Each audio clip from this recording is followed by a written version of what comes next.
Chip, chip, chip, chip. Thrills. Chip, chip, chip, chip. Thrills. Alors, Gilus, est-ce que pour Danger de $50, tu me suces le doigt? $50. Mm.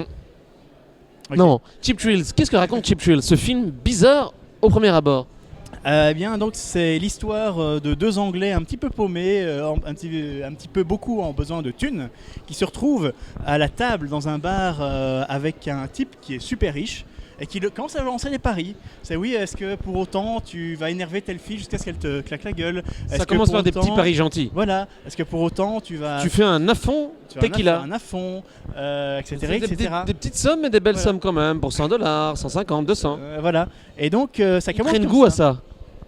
Et alors, bon, il n'y a pas photo, très vite, ça commence à avoir un crescendo. Et ils vont commencer à lui donner des paris. Et donc les riches, le couple de riches va donner des paris de plus en plus importants, de plus en plus risqués, mais évidemment pour de plus en plus d'argent.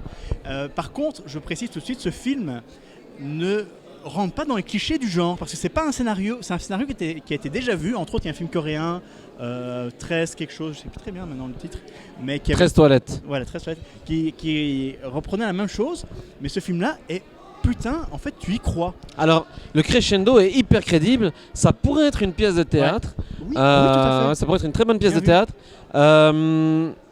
On va jusqu'au bout. On sait à quoi on va terminer, je pense. Et toi aussi qui regardes. Mais jusqu'à la fin, tu y crois. Ça monte vraiment de manière très, très, très, très crédible. Et alors, moi, je tirerais un chapeau au casting parce que c'est des acteurs qui sont pas super connus, mais qui jouent extrêmement, extrêmement bien. Ils jouent tous bien. C'est Il y vraiment en a peu, hein. un type de jeu d'acteur presque fan footage, j'aurais envie de dire. C'est pas du jeu d'acteur de cinéma classique. C'est une façon de jouer pour que tu y crois. Tu rentres dans le scénario, tu te mets à la place des personnages, quel qu'il soit. Même le type qui balance des paris, tu pourrais te dire oui, c'est juste un con, tu peux pas accrocher Eh à bien, ce non. type-là. En fait, Ah non. T'as même Non. de la sympathie pour lui à un moment. Ouais, vraiment, c'est pas quelqu'un de...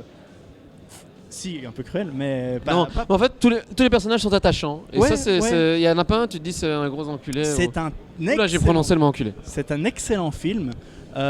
Presque un huis clos, parce que ça se passe à 80% dans l'appartement. Et c'est ça, la beauté du bif, c'est de découvrir des films à la base qui pourraient être complètement normaux et qui en fait te mettent une belle claque dans la gueule. Belle claque, franchement. J'aurais jamais découvert ce film sans. Je lui ouais. balance un 8 sur 10. Moi, Ouh. vraiment, j'ai Au beaucoup diable aimé. l'avarice. Ouais, j'ai beaucoup aimé. Alors, Cheap Thrill à découvrir.